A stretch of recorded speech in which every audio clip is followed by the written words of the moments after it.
सन 2014 में इमरान खान के धरने के वक्त भी सिराजुल हक मुतहरिक हुए थे। उस वक्त भी यही इत्तेहाद कार फरमा था, असेंबलियों के अंदर मौजूद था, लेकिन उस वक्त सिराजुल हक को कामयाबी हासिल नहीं हो सकी थी। पसे पर्दा क्या होता रहा था और इस बार हमारी इत्तलात के मुताबिक क्या मामलात हो रहे हैं, आज की खबर के असर में पहली अहम खबर पर तबसरा जरूर होगा। फिर आज के प्रोग्राम खबर के असर में जो दूसरी अहम खबर होगी वो ये कि हुकूमत और अदलिया के दरमियान जो तनाव की कैफियत मौजूद है वो किस नहज पर पहुंची है। अदालत के अंदर मौजूद जज साहिबान के दरमियान इख्तलाफात किस हद तक शदीद हो चुके हैं। और फिर इसके बाद अगला नुक्ता यह होगा कि क्या हुकूमत और ख़ास तौर पर स्टेट बैंक पीर के रोज़ 21 अरब रुपए इलेक्शन कमीशन को फराम कर पाएगी या नहीं कर पाएगी। हमारे पास इस हवाले से क्या इतलात मौजूद है और इसके असरात आइंदा दिनों में क्या मुरतब होंगे, इस पर भी गुफ्तगू होगी। और फिर प्रोग्राम का तीसरा और अहम हिस्सा खास तौर पर इस हवाले से कि ईद पर महंगाई अपने उरूज पर पहुंची हुई है और इस मौके पर हमारे वफाकी वजीर खजाना ने 10 रुपए पेट्रोल की कीमतों में इजाफा कर दिया।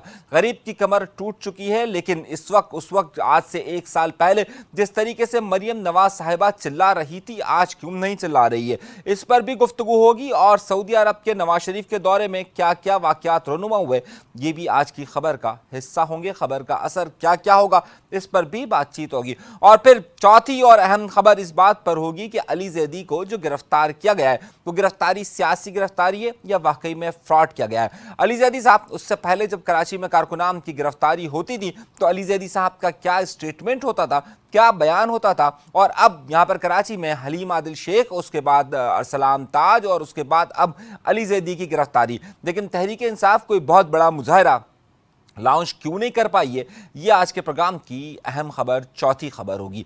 प्रोग्राम का बाकायदा आगाज करते हैं अपने परवरदिगार के शुक्र से। और आप ये प्रोग्राम इस वक्त H9 टीवी पर अनीस मंसूरी के साथ बराह रास्त देख रहे हैं। गुफ्तगू का आगाज करते हैं। सबसे अहम खबरों की तरफ चलने से पहले मैं चंद अहम नुकात पर बात करना चाहूँगा। सबसे अहम खबर जो आज के नुक्तों में, आज के प्रोग्राम में शामिल है, उन 4 खबरों में से जो पहली खबर है उस पर गुफ्तगू का आगाज करते हैं और वो है कल दोपहर के वक्त अली जैदी साहब की गिरफ्तारी। अली जैदी साहब किसी तारुफ के मोहताज नहीं है, पाकिस्तान तहरीक इंसाफ के सिंध के सदर हैं। वो मुख्तलिफ ओहदों पर रहते हुए अब सिंध के सदर हैं। पहले वो कराची के सदर हुआ करते थे तहरीक इंसाफ के, और उसके बाद जब तहरीक इंसाफ की हुकूमत आई तो वो वफाकी वजीर भी बने। पाकिस्तान तहरीक इंसाफ से उनका ताल्लुक पुराना है, मगर कुछ और बातें भी इस हवाले से बड़ी ही अहम है। इससे पहले कि मैं इस नुक्ते पर गुफ्तगू करूं कि आखिर अली जैदी साहब को किस तरीके से गिरफ्तार किया गया है और अली जैदी साहब की गिरफ्तारी के पीछे मुहरिकात क्या हैं और अब क्या वाकई में एक ऑपरेशन का आगाज़ होगा, उस नुक्ते पर आने से पहले चंद हकाइक को आपके सामने पेश करना इंतहाई ज़रूरी समझता हूँ। सबसे अहम नुक्ता यह है कि अगर हम मुसलसल तहरीक इंसाफ की हुकूमत जाने के बाद देखें तो सिंध में तहरीक इंसाफ के लोगों की गिरफ्तारियां उस तरीके से नहीं हो सकी जिसको हम बाकायदा ऑपरेशन का नाम दिया जाए। अगर आप याद करें तो तहरीक इंसाफ के जिस पहले रहनुमा की गिरफ्तारी हुई और वो तहरीक इंसाफ के दौरे हुकूमत में भी होती रही, उसका नाम है हलीम आदिल शेख। हलीम आदिल शेख तहरीक इंसाफ के बड़े अहम रहनुमा करार दिए जाते हैं। वो पहले पाकिस्तान मुस्लिम लीग नून में हुआ करते थे, लेकिन परवेज मुशर्रफ के मार्शल लॉ के बाद और वो परवेज मुशर्रफ के माशाल्लाह के बाद मुस्लिम लीग काफ का हिस्सा हुए और मुस्लिम लीग काफ के बाद अब वो तहरीक इंसाफ का हिस्सा हैं। उन्हें जो गिरफ्तार किया गया था उन पर यह इल्ज़ाम थे कि उन्होंने मुख्तलिफ ज़मीनों के मामला में कब्जे किए हैं और उन्हें गिरफ्तार किया गया और उन्हें तहरीक इंसाफ के दौरे हुकूमत में भी, वफाकी हुकूमत में जब वो थे उस वक्त भी गिरफ्तार किया गया। लेकिन ख़ास तौर पर हलीम आदिल शेख को फिरदौस शमीम नकवी को हटाकर उन्हें असम्बली के अंदर अपोजिशन लीडर मुकर्रर किया गया। उनकी गिरफ्तारियाँ मुसलसल होती रही और उन पर कई इल्ज़ाम भी आयद होते रहे। तहरीक इंसाफ की हुकूमत जाने के बाद तहरीक इंसाफ का सिंध में इस तरीके से ऑपरेशन नहीं हुआ। अलबत्ता अरसलान ताज साहब जो कि इस वक्त इनके जनरल सेक्रेटरी हैं कराची के, उन्हें गिरफ्तार किया गया। पहले वो इंफॉर्मेशन सेक्रेटरी हुआ करते थे। यहां पर याद होगा आपको कि केमाड़ी टाउन में जब बल्दियाती इलेक्शन हुआ तो केमाड़ी डिस्ट्रिक्ट के अंदर उस वक्त केमाड़ी डिस्ट्रिक्ट पर हमले में भी अली जैदी साहब का नाम आया था, लेकिन अली जैदी साहब उस वक्त भागते हुए भी आपको नजर आए थे, मगर उन्हें गिरफ्तार नहीं किया गया था।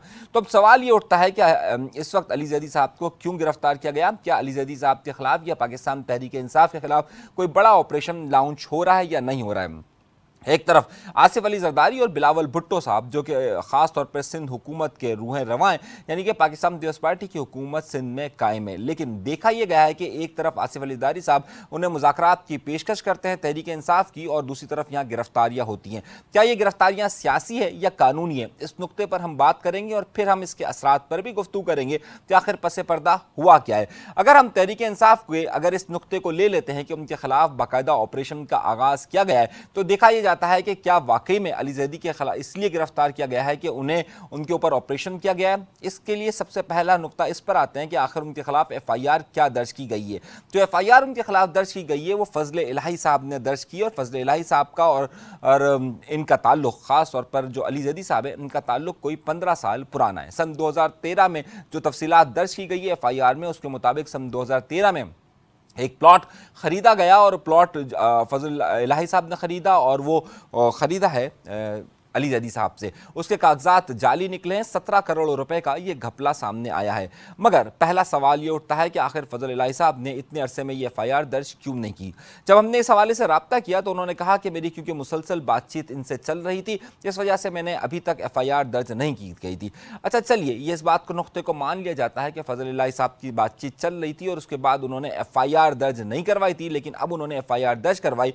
तो ऐसा पाकिस्तान की पुलिस और ख़ास तौर पर सिंध की पुलिस और ख़ास तौर पर कराची की पुलिस कभी भी इतनी फाल नजर नहीं आती है कि यहां पर FIR दर्ज हो और यहां पर गिरफ्तारी कर ली जाए, और खास तौर पर उस वक्त गिरफ्तारी की जाए कि जब तहरीक इंसाफ सिंध के सदर अली जैदी का मामला हो। कोई भी ऐसा पाकिस्तान के अंदर नहीं होगा, और खास तौर पर पुलिस महकमे के अंदर, सिंध के अंदर और कराची के अंदर ऐसा नहीं होगा जो अली जैदी साहब को ना जानता हो। आमतौर पर जब कभी भी इस तरह की हाई प्रोफाइल गिरफ्तारी होती है तो सिंध हुकूमत और सिंध पुलिस सबसे पहले सिंध हुकूमत को आगाह करती है, और सिंध हुकूमत की ही परमिशन के बाद ये गिरफ्तारी होती है। तो क्या ये सिंध हुकूमत की परमिशन से गिरफ्तारी हुई है, पहला नुक्ता ये, और इतनी अर्जेंट में कि यहाँ पर FIR दर्ज हुई और FIR दर्ज होते ही गिरफ्तारी हो गई, तो क्या सवाल उठता है। सवाल यहाँ पर ये उठता है, लेकिन सबसे अहम नुक्ता है कि सिंध हुकूमत से जब हमने इस हवाले से रब्ता किया तो हमें बड़े ही हैरत अंगेज जवाबात मिले। मैं आपको बड़ी ही तहलका अंगेज खबर के साथ इस बात को आगाह करता हूँ कि जब हमने सिंध पुलिस से और ख़ास तौर पर हमने जब इस हवाले से मौजूदा सिंध हुकूमत के वजारत दाखिला के चंद अहम लोगों से रब्ता किया, तो हमें ये देख कर और हमें ये जान कर बड़ी हैरत हुई कि हमें ये मालूम हुआ कि सिंध हुकूमत इस गिरफ्तारी से लाइल्म थी। सिंध हुकूमत इस गिरफ्तारी से लाइल्म थी। अब गिरफ्तारी तो कराची पुलिस ने की, लेकिन इसके इंस्ट्रक्शंस कहाँ से आई, ये बड़ा अहम नुक्ता और बड़ा अहम सवाल है। खैर, इसी नुक्ते को जानने के लिए जब हमने मुख्तलिफ ज़रायों से इत्तलात को जमा किया तो हमें मालूम हुआ कि इतनी एमरजेंसी में गिरफ्तारी कहीं और के अहकामात से, तो क्या ये वाकई में तहरीक इंसाफ के खिलाफ किसी ऑपरेशन का आगाज है? तो हमें उसका जवाब मिला कतई तौर पर नहीं। तो अली जैदी साहब की गिरफ्तारी यहां पर हुई, और अली जैदी साहब की जब गिरफ्तारी हुई तो तहरीक इंसाफ के रहनुमा यानी कि इमरान खान साहब की तरफ से बयान आया कि उनके 3000 के करीब कारकुनान को गिरफ्तार किया गया है, और अली जैदी की गिरफ्तारी भी इस सिलसिले की कड़ी है। लेकिन जब हमने इस हवाले से मालूमात को जमा किया तो हमें इल्म हुआ कि तहरीक इंसाफ के इस वक्त 3000 के करीब कारकुनान गिरफ्तार नहीं है, बल्कि इस वक्त तहरीक इंसाफ के सिर्फ 2 कारकुनान गिरफ्तार हैं, जिसमें से एक अली जैदी साहब है और एक का ताल्लुक लाहौर से, जिन्हें आप ये कह सकते हैं कि वो गिरफ्तार है। लेकिन ये गिरफ्तारी क्योंकि जो हमारे पास डेटा आ रहा है और जो हमारे पास मालूमात आ रही है उसमें ये फ्रॉड के इल्ज़ाम में गिरफ्तार किया गया है, लेकिन फ्रॉड के इल्ज़ाम में भी क्या वाकई में तमाम शवाहिद शामिल हैं। जब हमने इस हवाले से सिंध हुकूमत से रब्ता किया तो अमूमी तौर पर हमने देखा है कि सिंध हुकूमत इस तरह के ऑपरेशन से लाइल्म रहती है। हमने माजी करीब में ये देखा है कि जब MQM पर गिरफ्तारियों का सिलसिला हुआ तो सिंध हुकूमत इस सारे अमल से लाइल्म रहती थी कि उन्हें गिरफ्तार वाकई में किया गया है या नहीं किया गया है। हमें बहुत अच्छी तरीके से याद है कि जब मरियम नवाज साहिबा कराची तशरीफ़ लाई थी और मज़ार कायद का वाक़या रोनुमा हुआ था, तो उनके होटल में जब गिरफ्तारी का अमल हुआ था तो सिंध हुकूमत इस हवाले से लाइल्म थी। और आपके इल्म में होगा कि उस वक्त बिलावल भुट्टो जरदारी और मुराद अली शाह ने भी कहा था कि सिंध हुकूमत को इस बारे में कोई इल्म नहीं था, बल्कि सिंध पुलिस के हाई ऑफिशियल्स को भी इस हवाले से लाइल्म रखा गया था। तो क्या एक तरफ अगर आसिफ अली जरदारी मुज़ाकरात की पेशकश की बात करते हैं तो क्या उनसे बाला ये ऑपरेशन का सिलसिला शुरू हो चुका है? मगर क्या वाकई में सियासी ऑपरेशन है? तहरीक इंसाफ अमूमी तौर पर जब कराची में सियासी ऑपरेशन होते थे तो उससे हमेशा अपने आप को दूर रखती थी। मुझे एक वाकया याद आता है कि सन 2015 में मैं एक टीवी चैनल यानी कि एक्सप्रेस न्यूज़ में हुआ करता था और उस वक्त अली जैदी साहब हमारे एक प्रोग्राम में मेहमान हुआ करते थे और उस वक्त अली जैदी साहब जो एमक्यूएम के कारकुनान की गिरफ्तारियां होती थी उन्हें सियासी गिरफ्तारी कहने के बजाय उन्हें दहशतगर्दी की गिरफ्तारी कहा करते थे और वो तमाम लोगों को गिरफ्तार करवाने पर तुले हुए थे। ये बात है सन 2015 की। मैं चाहूँगा कि अगर हमारे प्रोड्यूसर साहब उस वक्त आपको ये सुना सके कि जब कभी भी सियासी कारकुनान की गिरफ्तारियाँ हों तो किसी पर दहशतगर्दी का इल्ज़ाम लगाया जाता है और कभी किसी पर करप्शन का इल्ज़ाम लगाया जाता है। अली जैदी साहब ने उन इल्ज़ामात को सच मानते हुए और उनको जानबूझकर एक सियासी हरीफ के कारकुनान की गिरफ्तारियों को ठीक माना करते थे। अली जैदी साहब की गिरफ्तारी किस तरीके से हुई और इस हवाले से कल मैंने इस हवाले से अपने ट्विटर पर भी इस हवाले से एक वीडियो अपलोड की थी कि जिसमें हमने बताया था कि कैसे अली जैदी साहब सियासी कारकुनान की गिरफ्तारी को जाहिर करते थे। खैर, अली जैदी साहब की गुफ्तगू को मैं आगे रखता हूँ, मैं आपको दिखाता हूँ कि अली जैदी साहब उस वक्त क्या करते थे। लेकिन अब मामला क्या है? मामला यह है कि जब तहरीक इंसाफ ने इस हवाले से एहतजाज की कॉल दी तो इब्राहिम हैदरी थाने में इन्हें रखा गया है। कल रात को इब्राहिम हैदरी थाने के बाहर जब मुजाहिरे की बात आई तो अफसोस का आलम यह है कि तहरीक इंसाफ जो कि इस बात का दावा करती है कि कराची में इसके वक्त उनका वोट बैंक सबसे ज़्यादा है और 14 के करीब एमएनए उनके सन 2018 में जीते थे और हालिया इलेक्शन ने सन 2022 के इलेक्शन ने जो 237 का इलेक्शन हुआ था उसमें इमरान खान साहब ने यहाँ पर बड़ी ही मार्जिन से जीत हासिल की थी। लेकिन कल जब अली जैदी साहब जो कि तहरीक इंसाफ सिंध के सदर हैं, जब इब्राहिम हैदरी थाने के अंदर बंद थे तो बाहर मुजाहिरीन की तादाद कोई 40 भी नहीं थी। कुल 30 के करीब अफराद वहां पर जमा हुए और वहां पर मुजाहिरा किया गया। फिर उसके बाद जो तहरीक इंसाफ कराची के सदर आफ्ताब सिद्दीकी साहब हैं, उन्होंने इस बात का ऐलान किया कि मुजाहिरे की कॉल अगले दिन 10 बजे यानी इतवार को सुबह 10:30 बजे दी गई। मगर एक बार फिर हैरत ज़दा माहौल ये रहा कि वहां पर तहरीक इंसाफ के कारकुनान की बड़ी तादाद जमा नहीं हो सकी। देखा यह जा रहा है कि तहरीक इंसाफ का कराची शहर में वोट बैंक तो है, लेकिन अगर आप ये देखिए कि तहरीक इंसाफ सिंध के सदर को गिरफ्तार किया गया लेकिन अवाम उनके लिए हरगिज़ सड़कों पर नहीं आई। आखिर इसकी वजूहात क्या हैं? इस हवाले से जब हमने तहरीक इंसाफ के रहनुमा और सिंध की जो क़यादत है उससे जब गुफ्तगू की तो हमें इस बात का अंदाज़ा हुआ कि कोऑर्डिनेशन की कमी और तहरीक इंसाफ के लोगों के आपस के इख्तलाफात की वजह से तहरीक इंसाफ के कारकुनान वहाँ पर जमा नहीं हो पाए और कोई भी बड़ा मुजाहिरा वो तरतीब नहीं दे सकें। इस सूरत हाल में तहरीक इंसाफ के कारकुनान का और तहरीक इंसाफ के रहनुमा खासतौर पर कराची के जो सदर हैं आफ्ताब सिद्दीकी साहब, उनका मौक़िफ़ ये था कि अली जैदी साहब को इतवार के रोज़ अदालत में पेश किया जाए, जबकि दूसरी तरफ सिंध हुकूमत का मौक़िफ़ ये था, सिंध हुकूमत ये कहती थी कि इतवार के रोज़ अदलिया नहीं खुलती है। मगर आज तहरीक इंसाफ के लोगों ने इस बात की हर मुमकिन कोशिश की कि मलीर कोर्ट इतवार के दिन खुल सके, लेकिन वो मलीर कोर्ट ज़ाहिर नहीं खुली है। अब वर्किंग डे यानी कि पीर के रोज़ अली जैदी को हमारी इतलात के मुताबिक अदालत में पेश किया जाएगा और वहाँ देखना यह है कि उनकी ज़मानत होती है या नहीं होती है। कहने का मकसद यह है कि अमूमी तौर पर जब कभी भी कराची में या सियासी कारकुनान को गिरफ्तार किया जाता है तो उनकी हरीफ जमातें या तो उन पर फ्रॉड या दहशतगर्दी का इल्ज़ाम लगाकर अपने आप को बचाकर दूसरों पर ब्लेम लगाने की कोशिश करती है। अली जैदी साहब आज से पहले तमाम तहरीक इंसाफ के अलावा जिन जिन सियासी कारकुनान को गिरफ्तार किया गया उस पर अली जैदी साहब उन सियासी कारकुनान की गिरफ्तारी को हमेशा दहशतगर्दी के साथ जोड़ते रहे। मैं चाहूँगा कि अली जैदी साहब का वो क्लिप मैं आपको सुनवाऊँ। सन 2015 जब एमक्यूएम के कारकुनान को गिरफ्तार किया जा रहा था तो उस वक्त अली जैदी साहब का मौक़िफ़ ये था, क्या था, जरा सुनते हैं। टारगेट किलर्स बदतखोर ये पकड़े गए हैं। अगर ये इनको पकड़ना ह्यूमन राइट्स वायलेशन है, अल्लाह करे पूरे पाकिस्तान में ये काम हो जाए कि सारे पाकिस्तान में बदतखोर, टारगेट किलर, डाकू, दहशतगर्द, चाहे मजहबी चाहे सियासी, पूरे पाकिस्तान में पकड़ के बंद करें इर्रिस्पेक्टिव ऑफ जमात या जबान जो वो बोलते हैं। ये कोई ह्यूमन राइट वायलेशन नहीं है। हमारी समझ से बाहर है कि पेट्रियोटिज्म का हुआ क्या है, पाकिस्तानियत क्या हमारी गई किधर है और लोग बैठ के सुनते कैसे हैं और तालियां कैसे बजाते हैं। और दूसरी बात इमरान, में क्लियर कट आपको आज बता रहा हूं, personally Ali Zaidi as a Pakistani, आज के बाद अगर अल्ताफ हुसैन साहब की इस घटिया गुफ्तगू को किसी ने भी डिफेंड किया, मैं पर्सनली उनके उस शख्स के खिलाफ, चाहे वो मेरा कितना अच्छा दोस्त, भाई, कजन जो भी हो, अगर उसने मीडिया में डिफेंड किया, मैं उनके खिलाफ पाकिस्तान में ट्रीजन का केस करूंगा कि ये एक इस तरह की वाहियात गुफ्तगू को पाकिस्तान के खिलाफ वो जाके उसको डिफेंड भी कर रहे हैं किसी मीडिया के ऊपर भी। मैं खुद जाऊंगा कोर्ट में लेके उनको, चाहे मुझे जितना खर्चा इसका पड़ना बर्दाश्त करना पड़े। आपने मौक़िफ़ सुना अली जैदी साहब का। जब कभी भी अपने ऊपर पड़ती है तो ज़ाहिर हम ना दहशतगर्द होते हैं ना हमें गिरफ्तार किया जाता है। अली जैदी साहब को ने पर भी आज ये इल्ज़ाम लगाया जा सकता है कि जनाब उन्होंने भी बहुत बड़ा फ्रॉड किया और इनको गिरफ्तार किया जाना चाहिए। इमरान खान के मुतालिक भी बात कही जा सकती है जो अली जैदी साहब ने कही है, मगर ये मकाफात अमल है। सियासतदानों को इस बात का ख्याल रखना चाहिए कि अगर वो आज हुकूमत में है तो कल अपोजिशन में आ सकते हैं, और आज अपोजिशन में है तो कल हुकूमत में आ सकते हैं। अगर आज वो किसी को दहशतगर्दी का इल्ज़ाम लगाकर सियासी तौर पर गिरफ्तार करके उसकी सियासत को ख़त्म करने की कोशिश करते हैं तो ये मकाफात अमल है कि कल उनके साथ भी यही दोहराया जाएगा। तहरीक इंसाफ के रहनुमा अली जैदी की गिरफ्तारी को अगर सियासी गिरफ्तारी और अगर सिंध हुकूमत इससे बिल्कुल लाइल में, तो ये बड़े ही अहम सवालिया निशानात हैं। आगे आगे होना क्या है इस पर बात ज़रूर होगी, लेकिन इस नुक्ते पर हमने तफसीला से आपको आगाह किया कि पीर के रोज़ उन्हें अदालत में पेश किया जाएगा और मुतवक्के तौर पर इम्कान इस बात का ज़ाहिर किया जा रहा है कि उनकी ज़मानत भी हो जाएगी। अब देखना यह है कि आगे होता क्या है। ये थी आज की पहली खबर जिसकी तफसीलात हमने आपको बताई। इस खबर के 5 अहम असरात हैं। पहला असर यह है कि क्या वाकई में तहरीक इंसाफ के खिलाफ ऑपरेशन का सिलसिला हो चुका है और उनके अहम अहम रहनुमाओं को इसी तरीके से गिरफ्तार कर कर इमरान खान के लिए पैगाम दिया जाएगा, तो इसका जवाब आपको मिलेगा हाँ। और दूसरा अहम नुकता यह कि क्या सिंध हुकूमत इस सारे मामले से वाकिफ़ थी, तो आपको जवाब मिलेगा नहीं में। आखिर सिंध हुकूमत से बाला कौन है और किस तरीके से मामला हो रहे हैं, इसे देखने की ज़रूरत है।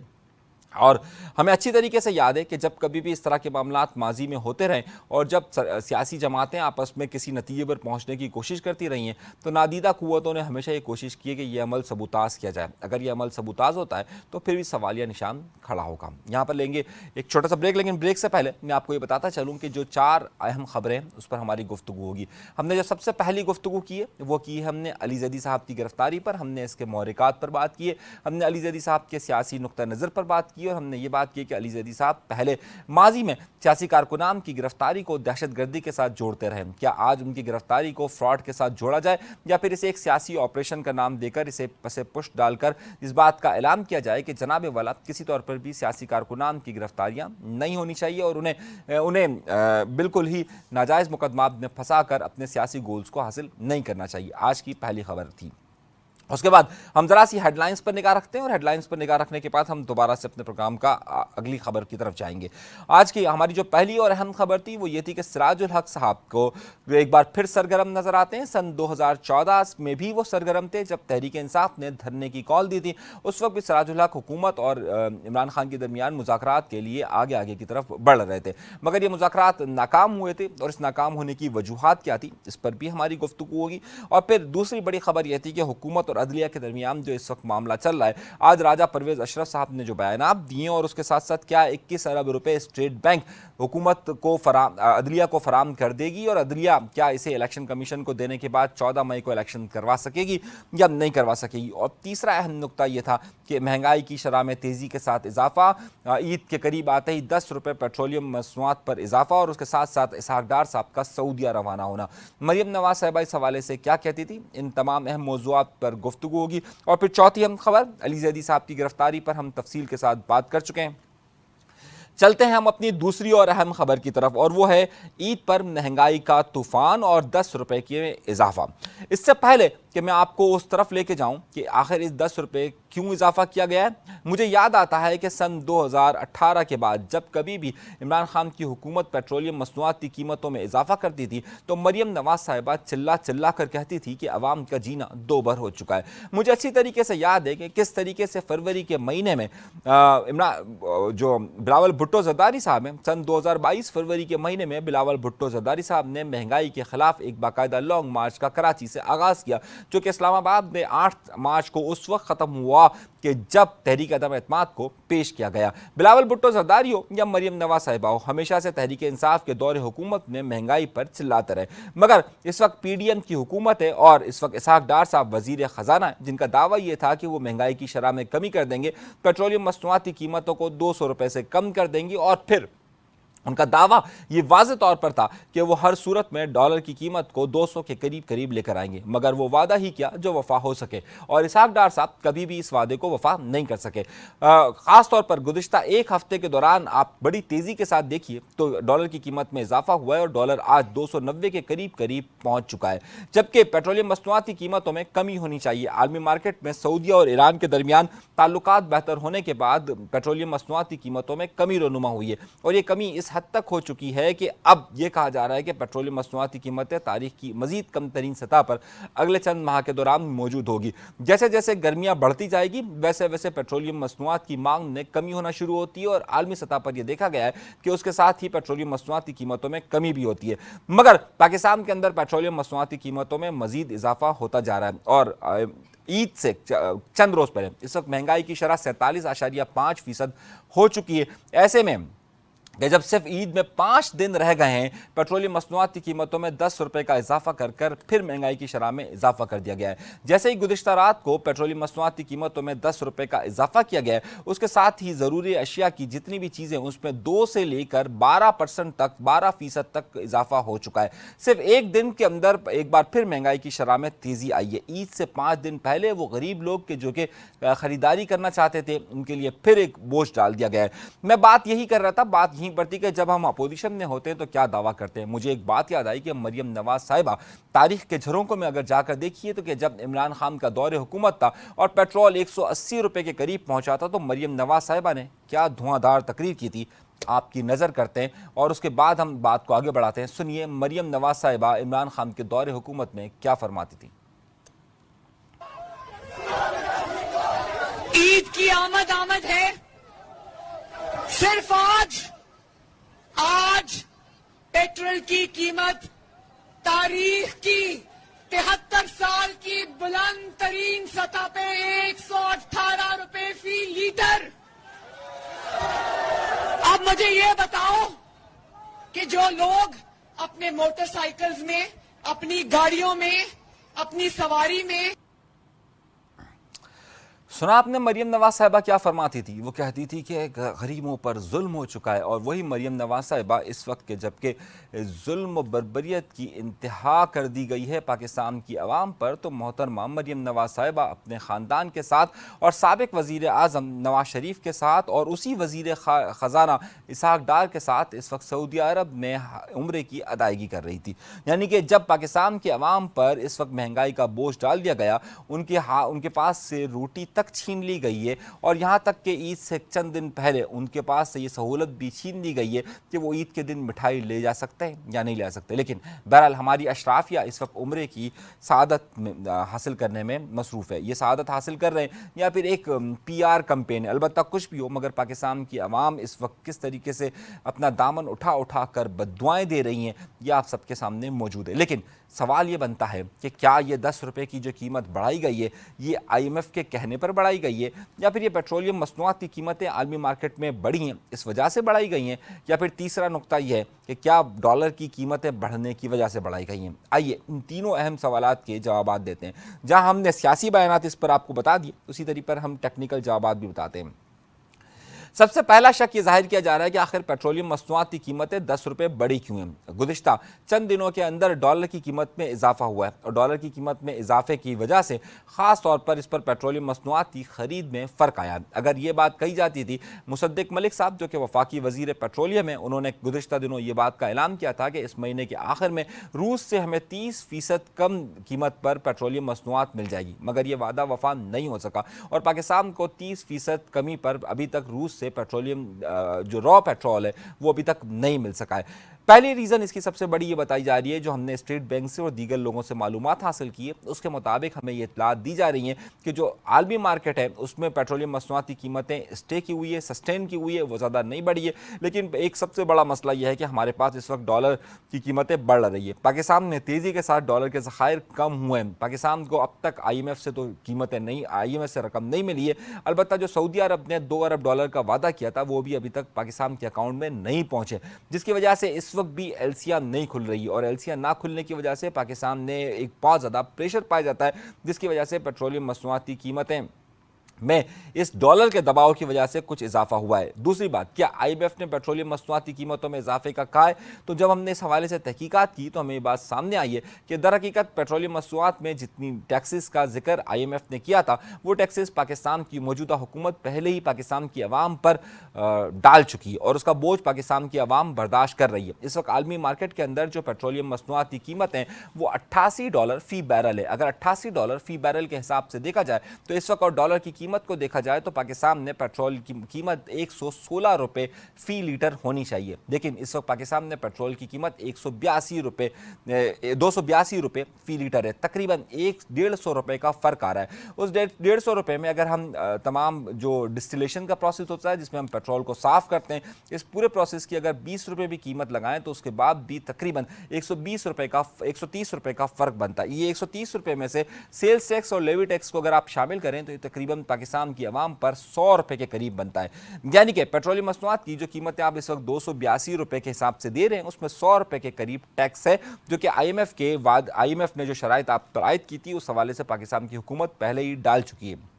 तो नुक्ता ये बनता है कि जब IMF की शराइत पर हम पहले ही डाल चुके हैं तो दूसरी तरफ डॉलर का प्रेशर है, पाकिस्तान के फॉरेन रिजर्व्स तेज़ी के साथ कम हो रहे हैं और पाकिस्तान ये चाहता है कि पाकिस्तान की आवाम पर बराह रास्त बोझ डालकर ये कीमत को जो उसका खसारा है उसको पूरा किया जाए। क्योंकि अब बजट बहुत ज़्यादा करीब पहुँच चुका है, अगले 2 महीने यानी सिर्फ मई और जून का महीना रह चुका है। पाकिस्तान की मौजूदा हुकूमत हर मुमकिन कोशिश ये कर रही है कि इस बजट खसारे को कम करने के लिए पाकिस्तान की आवाम पर बराह रास्त टैक्स का बोझ डाला जाए। और पाकिस्तान की आवाम पर बराह रास्त टैक्स का बोझ डालने के 3 बुनियादी ज़राए हैं।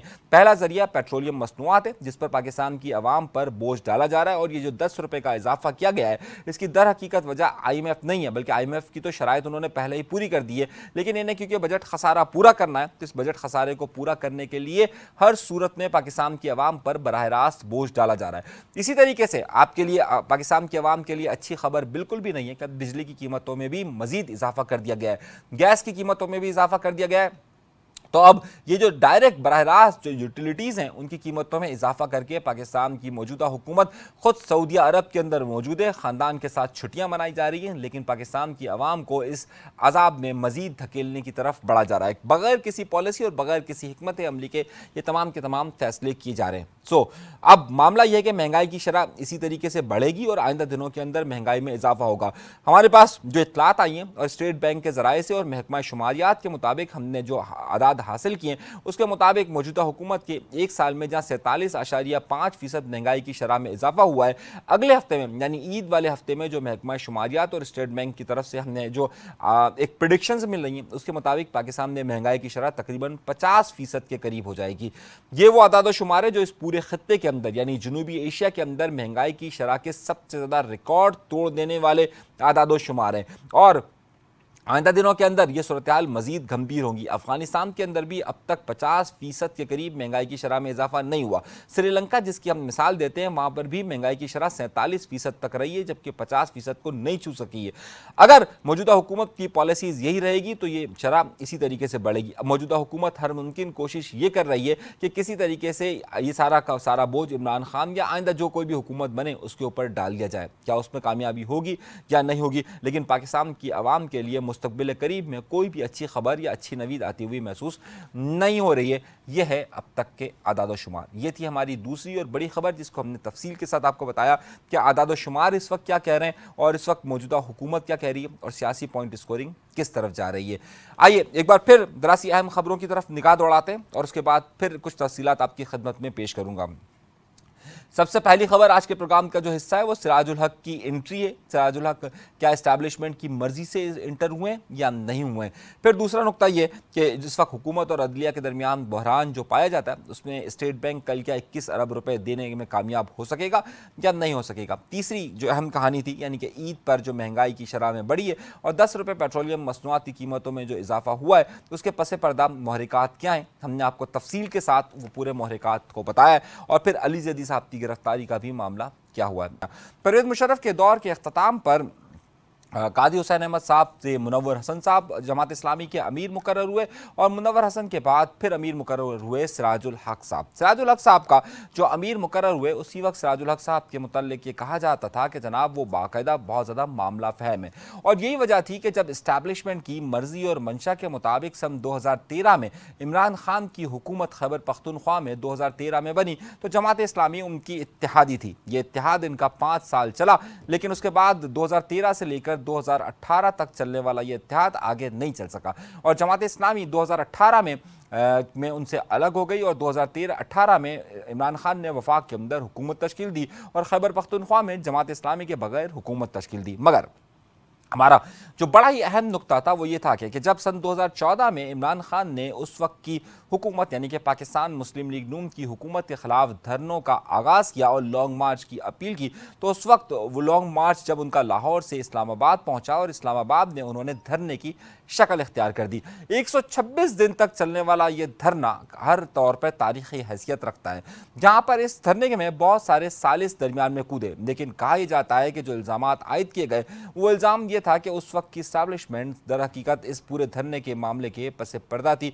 ये दावा, ये इल्ज़ाम हमेशा से तहरीक इंसाफ के जो मुखालफीन हैं, उसमें पाकिस्तान मुस्लिम लीग नून हो या दीगर सियासी जमातें हों, ये आयद करती रही। इसी धरने में बहुत सारे लोगों को मरकजी किरदार अदा करने का कहा गया था और फिर उसमें मरकजी किरदार एक जमात इस्लामी ने भी अदा किया। जमात इस्लामी के सरबराह सिराजुल हक साहब, जो कि उस वक्त ख़ास तौर पर सूबाई हुकूमत में तहरीक इंसाफ के साथ इत्तेहादी थे, उन्होंने इस बारे में कोशिश शुरू की। जब जमात इस्लामी के वफ़द ने मुस्लिम लीग नून के रहनुमाओं से गुफ्तगू शुरू की, जिसकी सरबराही खुद सिराजुल हक साहब किया करते थे, उसके बाद आपको अच्छी तरह याद होगा कि वही सिराजुल हक साहब किस तरीके से इमरान खान के जो उनका कंटेनर था उसमें आकर मुज़ाकरात किया करते थे। उस वक्त ये बात कही जाती थी कि क्या सिराजुल हक साहब को इस्टेब्लिशमेंट की आशीर्वाद के बाद ये तमाम मामलात कर रहे हैं और इस्टेब्लिशमेंट क्या उसके पसे पर्दा है कि वो मुज़ाकरात तो करवा सके, लेकिन ये मुज़ाकरात नाकाम हो गए। उसकी 3 बड़ी वजूहात थी। उन 3 बड़ी वजूहात में थी कि इमरान खान साहब बराह रास्त ये बात कही जाती थी कि जो भी बात मानते थे वो इस्टेब्लिशमेंट के कुछ इशारों की वजह से मानते थे और उस वक्त ख़ुद जमात इस्लामी का जो वफ़द था वो ये बात कहता था कि इमरान खान साहब के पास जो फार्मूला बराह रास्त आता है उससे इमरान खान हटना नहीं चाहते। ये वो अहम नुकता था कि जिसकी वजह से मुज़ाकरात नाकाम हो गए। लेकिन अब सिराजुल हक साहब एक बार फिर कूदे। गुज़िश्ता 1 हफ़्ते से आपके इल्म में होगा कि 1 हफ़्ते पहले तक सिराजुल हक साहब अपनी तकारीर के अंदर में न सिर्फ पीडीएम की इत्तेहादी जमातों को इल्ज़ामात दे रहे थे, बल्कि वो इमरान खान को भी ख़ास तौर पर महंगाई और बेरोज़गारी की शरह में बढ़ने का जिम्मेदार करार देते थे। अपने जलसों में अगर आपको याद हो कि 1 हफ़्ते पहले तक सिराजुल हक साहब जिस इमरान खान की हुकूमत को नाअहल तरीन हुकूमत और मौजूदा पीडीएम की हुकूमत को चोरों की हुकूमत करार दिया करते थे, वही सिराजुल हक साहब अब इन 2 लोगों के दरमियान इत्तेहाद करवाने की या फिर इन 2 लोगों के दरमियान मुज़ाकरात करवाने की कोशिश कर रहे हैं।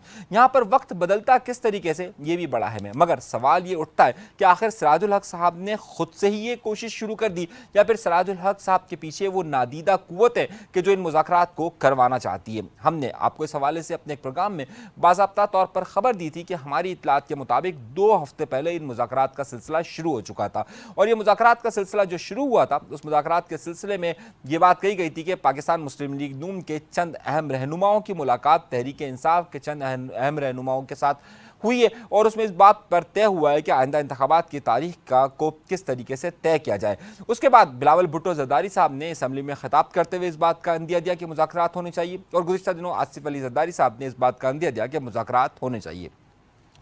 अहम नुकता यह था कि इन दोनों मुज़ाकरात में किसी की सालसी की या किसी के सालसी के किरदार की ज़रूरत थी। हमारी इत्तलात के मुताबिक इस्टेब्लिशमेंट की तरफ से ये बात कह दी गई थी कि जनाब आप आपस में मिल लीजिए लेकिन हम उसके दरमियान में नहीं बैठेंगे, जबकि पिछली बार आपको याद होगा कि जनरल बाजवा या फिर जनरल फैज़ खुद बैठा करते थे, मगर इस बार मना कर दिया गया था, जिसके बाद जमात इस्लामी सामने आई और जमात इस्लामी ने कहा कि जनाब हम इन दोनों के दरमियान सालिस का किरदार अदा करने के लिए तैयार है।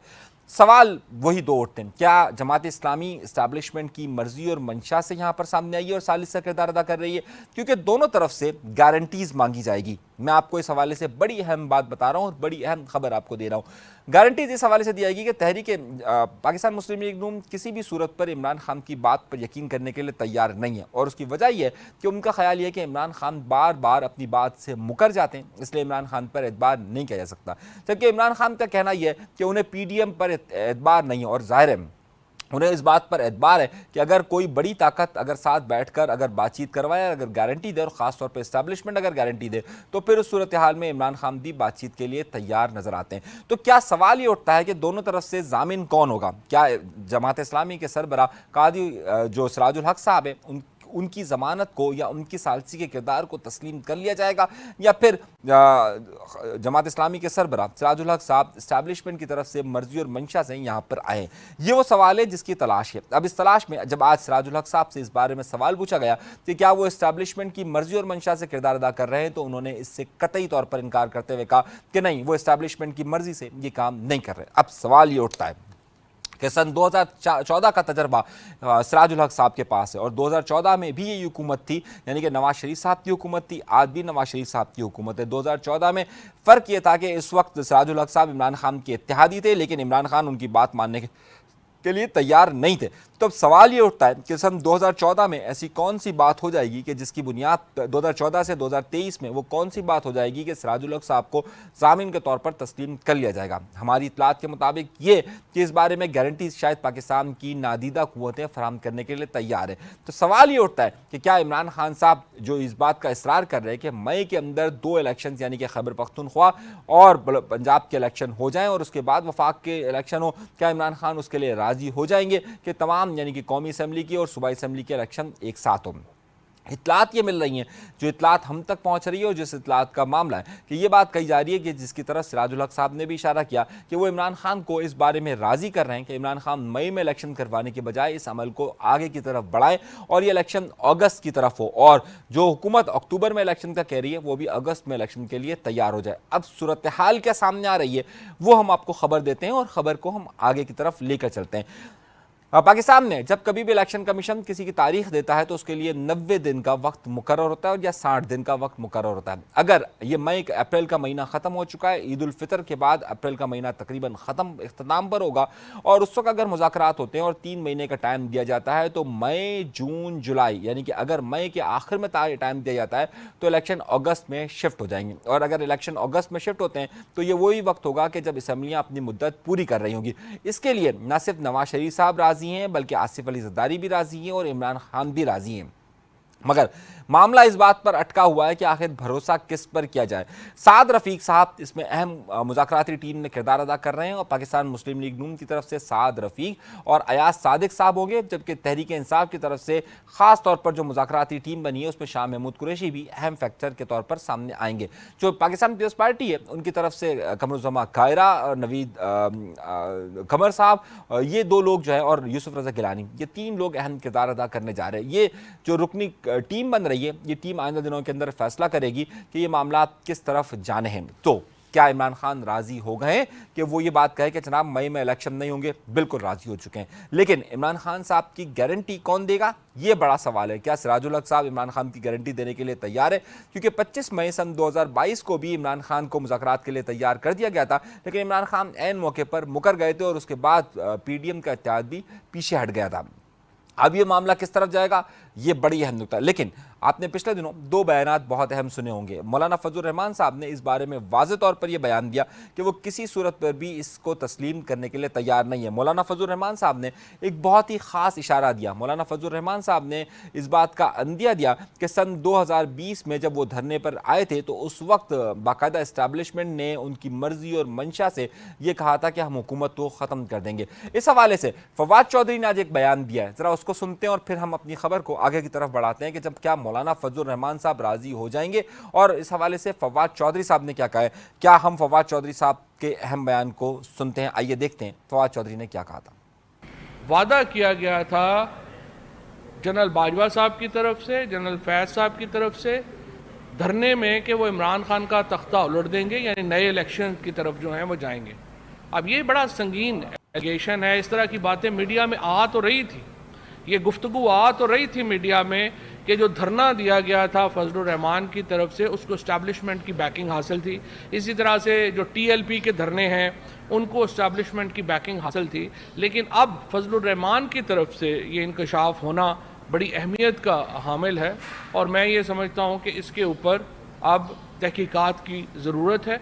और फजलुर रहमान साहब ने चूँकि नाम लिए हैं और उन्होंने कहा है कि किन लोगों से उनकी गुफ्तगू हुई थी, बातचीत हुई थी, इसके ऊपर अब एक फॉर्मल कमीशन बनना चाहिए। क्योंकि ये जो मामला है कि हर वक्त पाकिस्तान में इस्टेब्लिशमेंट का ये किरदार हो कि वो हुकूमतों को लाती और भेजती रहे, पाकिस्तान आगे जा ही नहीं सकता। जो हम देख रहे हैं 75 सालों में जो इस वक्त पाकिस्तान के हालात हुए हैं वो इन्हीं वजूहात से हुए हैं। और ये एलिगेशन फजलुर रहमान साहब का बहुत संगीन है और इसके ऊपर बहुत अहम है कि एक कमीशन बना के इसके ऊपर देखा जाए कि ये जो धरने हुए या जो मामलात हुए वो किस तरह से उनको किसने यकीन दहानी कराई, कौन कौन लोग जो थे वो उसमें मुलव्वस थे और उसके मुताबिक जो है वो आगे चला जाए। बिल्कुल, आपके इल्म में होगा कि अब दो बातों को हम सामने लाते हैं। फवाद चौधरी ये इल्ज़ाम आयद कर रहे हैं कि जनाब वाला फजल रहमान साहब अगर ये बात कहते हैं कि 2020 के जो धरना था उसमें इस्टेब्लिशमेंट ने ये बात कही थी कि हम इमरान खान की हुकूमत को ख़त्म कर कर जो है वो नए इत्तेहाद को हुकूमत दे देंगे, तो ये देखना चाहिए कि इस्टेब्लिशमेंट का किरदार कहाँ कहाँ सामने आया और 75 साल तारीख में कहाँ कहाँ सामने आया।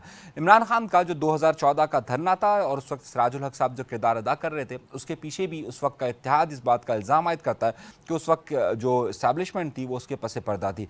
इसी तरीके से इमरान खान को 2018 में इलेक्शन मिलने पर भी ये सवाल उठाया गया था कि जो इत्तेहाद था और इमरान उसे हटाया गया और इमरान खान को जानबूझ के इक़्तिदार दिया गया। उसके बाद अब मौलाना फजल रहमान साहब के इकरार से भी ये बात सामने आती है कि इमरान खान को हटाने के लिए भी इस्टेब्लिशमेंट ने किरदार अदा किया। फवाद चौधरी साहब ये कहते हैं कि इस बात को देखना चाहिए कि इस्टेब्लिशमेंट कहाँ का किरदार अदा करती है। इसीलिए सिराजुल हक साहब की इस एंट्री पर भी बहुत सारे लोग सवाल उठा रहे हैं कि क्या यहाँ पर भी इस्टेब्लिशमेंट की मर्जी और मंशा से ये तमाम फैसले किए जा रहे हैं या यहाँ पर भी इस्टेब्लिशमेंट का कोई अहम किरदार सामने आ रहा है। ये वो सवाल है कि जिसकी वजह से ये बात देखी जा रही है कि क्या ये मुज़ाकरात कामयाब हो सकेंगे और जो सियासी एक अनारकी फैली हुई है, एक जो सियासी इंतशार फैला हुआ है, वो इस मुज़ाकरात से हट सकेगा या नहीं हो सकेगा। सिराजुल हक साहब के पसे पर्दा कौन लोग हैं और सिराजुल हक साहब की सालसी को या सिराजुल हक साहब के जामिन होने को कितने लोग तस्लीम करेंगे या उनकी जामिन होने को और उनकी सालसी का किरदार इतना मजबूत है कि जिस पर तमाम की तमाम सियासी जमातें एक नुक्ते पर जमा होकर आइंदा इलेक्शन की तरफ जा सकेगी, ये वो सवालिया निशान है जिसका जवाब ताहाल नहीं मिल रहा। पाकिस्तान ने अमूमन इन वाक़यात का जवाब तारीख में कई सालों के बाद ही मिला है। देखते हैं सिराजुल हक के पीछे कौन है, 5 साल का मजीद इंतज़ार करेंगे तो फिर जाकर खुलेगा कि आखिर इसके पीछे कौन था। यहाँ पर चलते हैं अगली खबर की तरफ और अगली अहम खबर, 4 खबरें थी हमारे पास, 3 खबरों पर हम बात कर चुके कि सिराजुल हक साहब की ये जो मूवमेंट है ये बाकायदा उनकी सोलो मूवमेंट है या इसके पस पर्दा कुछ नादीदा कुव्वतें हैं जिसका जिक्र फवाद चौधरी ने भी कहा कि पाकिस्तान की 75 साल तारीख इससे भरी पड़ी है, क्योंकि इसी से बात वाज़ेह होगी कि इसके पीछे ज़ामिन कौन है। दूसरी अहम खबर जिस पर हमने बात की और वो ये बात की कि महंगाई की शरह में इतना इजाफा हो चुका है और अब मजीद स्टेट बैंक की रिपोर्ट इस हवाले से क्या कहती है। अली जैदी साहब की गिरफ्तारी पर भी हमने तफसील के साथ बात की कि अली जैदी साहब की गिरफ्तारी एक सियासी गिरफ्तारी मालूम होती है, क्योंकि एक ही वक्त में FIR का दर्ज होना, उसी वक्त एक्शन लेना और सिंध हुकूमत का इस सारे मामले से लाताल्लुक़ रहना इस बारे में सवालिया निशान उठाता है कि आखिर ये गिरफ्तारी किस तरीके से हुई और इसके पस पर्दा क्या मुहरिकात थे। आइए अगली खबर की तरफ चलते हैं और आखिर खबर की तरफ चलते हैं। जब ये प्रोग्राम मैं इस वक्त आपके साथ बराह रास्त गुफ्तगू कर रहा हूँ और इस वक्त तारीख बदल चुकी है और तारीख आज हो चुकी है 17 तारीख, यानी कि 17 अप्रैल का वो दिन है कि जब मैं आपसे मुखातिब हूँ और बराह रास्त मुखातिब हूँ। 17 अप्रैल वो दिन के जब स्टेट बैंक को ये हुक्म दिया गया है कि स्टेट बैंक 17 तारीख को 21 अरब रुपए पंजाब ने इलेक्शन के लिए इलेक्शन कमीशन को फराम करे। ये हुक्म दिया है सुप्रीम कोर्ट ने। क्या 21 अरब रुपए सुप्रीम कोर्ट के कहने पर स्टेट बैंक इलेक्शन कमीशन को फराम करने में कामयाब हो जाएगा आज के दिन में या फिर कोई नया बहाना तलाश किया जाएगा? इस हवाले से हमारे पास क्या रिपोर्ट्स हैं ज़रा वो मैं आपके सामने रखता हूँ। उस रिपोर्ट से पहले मैं चंद बयानात को आपके सामने रखता हूँ और उसके बाद आप फैसला कीजिएगा कि आइंदा सूरत-ए-हाल क्या होगी। सबसे पहला बयान राना सनाउल्लाह साहब ने दिया। राना सनाउल्लाह साहब ने ये दिया कि 14 मई को किसी भी सूरत में पंजाब के इलेक्शन नहीं होंगे। अगर आप इस बात को यकीनी तौर पर मानते हैं तो आप इस बात को तस्लीम करेंगे कि इसका मतलब है कि 21 अरब रुपए 17 अप्रैल को किसी भी सूरत में इलेक्शन कमीशन को नहीं मिलेंगे। अब क्यों नहीं मिलेंगे, इसका जवाब हमें देते हैं मिफ्ता इस्माइल साहब। मिफ्ता इस्माइल साहब कहते हैं कि स्टेट बैंक के पास ये इजाज़त ही नहीं है कि वो ख़ुद से किसी के कहने पर 21 अरब रुपए शिफ्ट कर दे। हमारी मालूमात के मुताबिक, पाकिस्तान के कानून के मुताबिक, अगर स्टेट बैंक बराह रास्त किसी भी इदारे के हुक्म पर पैसे नहीं दे सकता जब तक कि उसके पास फाइनेंस डिपार्टमेंट से या फाइनेंस का सेक्रेटरी की तरफ से एक इजाज़तनामा शामिल ना हो। अब अगर इसकी इजाज़त चाहिए तो स्टेट बैंक बराह रास्त अगर पैसे देगा तो इसका मतलब ये होगा कि सुप्रीम कोर्ट के कानून के मुताबिक कि किस मद में निकाल कर 21 अरब रुपए दिए जाएंगे, क्योंकि ज़ाहिर है अगर कोई भी एक फंड देना है तो उसे एक मखसूस मद में दिया जाना है और मखसूस मद क्या हो सकती है, इस पर बात करते हैं।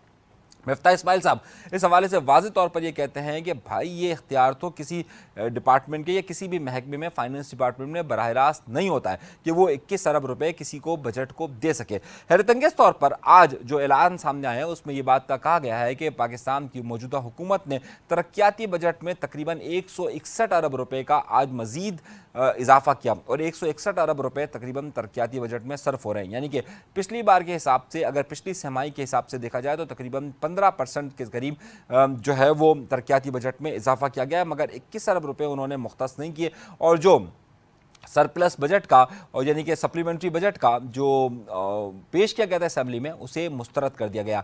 अब इतलात क्या मिल रही हैं? हमारे पास इतलात ये हैं कि आज 17 अप्रैल है और इस वक्त क्योंकि रात गए हम ये प्रोग्राम बराह रास्त कर रहे हैं और सुबह के वक्त आप ये बात देखेंगे हमारी इतलात के मुताबिक कि स्टेट बैंक के हवाले से एक नोट जमा करवा देगा जिसमें वो कहेगा कि उसे 21 अरब रुपये देने के लिए फाइनेंस डिपार्टमेंट की अप्रूवल की ज़रूरत है, जिसके बाद फिर सुप्रीम कोर्ट लगेगी और सुप्रीम कोर्ट इस बात का फैसला करेगी कि ये 21 अरब रुपये अब फाइनेंस डिपार्टमेंट को खत लिखा जाए और उन्हें हुक्म दिया जाए कि वो स्टेट बैंक से ये पैसे ले। यहाँ पर आकर फिर कुछ दिन का तातुल आएगा और तातुल के बाद ईद की छुट्टियां आ जाएंगी। सो ये मामला फिर मजीद तातुल का शिकार होगा, लेकिन इसी तातुल के शिकार में अदलिया के अंदर भी इख्तलाफात शिद्दत इख्तियार करते जाएंगे। अभी तक ये बात कही जाती थी कि 8 जजेस, कुल 15 जजेस साहिबान हैं इस वक्त सुप्रीम कोर्ट के अंदर, इसमें से 8 जज साहिबान जो है वो मौजूदा चीफ जस्टिस उमर अता बंदियाल साहब के साथ हैं, जबकि 7 जज साहिबान जो है वो मौजूदा चीफ जस्टिस से इख्तलाफ रखते हैं। इतलात ये हम तक पहुँच रही है कि जो 8 जज साहिबान हैं और जिन्होंने यकमुश्त एक साथ एक ही जैसा फैसला दिया और स्टेट बैंक को हुक्म दिया, तो उस 8 रुकनी बेंच में जो तमाम मामलात हैं उसमें अब आज ये इतलात आई कि कुछ एक जज साहब और उनके साथ मिल चुके हैं और उन जज साहिबान की तादाद 9 हो चुकी है और अब 9 और 6 का फ़र्क ये हो चुका है। मगर इतलात के सामने इतलात ये आ रही हैं कि आज यानी कि 17 तारीख को जहां पर हुकूमत और अदलिया के दरमियान इस इलेक्शन के हवाले से इख्तलाफात सामने आएंगे और स्टेट बैंक इस हवाले से फाइनेंस डिपार्टमेंट को लिखने की तजवीज़ देगा या वहां पर उनसे दरख्वास्त करेगा, तो उसी के साथ साथ वहां पर मुख्तलिफ जज साहिबान एक दूसरे के खिलाफ भी मुकदमात को सुनेंगे।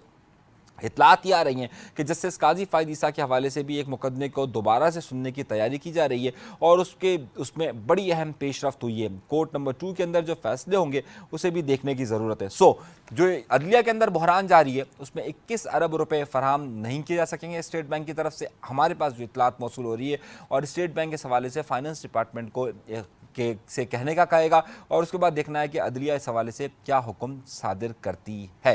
ये हो गई अब तक की तफसीलात और अब तक की अहम खबरें। अभी तक के लिए अनीस मंसूरी को दीजिएगा इजाज़त। आपके सवालात, यकीनी तौर पर आप जो सवालात पूछना चाहते हो वो हमें लिख कर ज़रूर भेजिएगा। आपके सवालात को प्रोग्राम में ज़रूर शामिल करेंगे।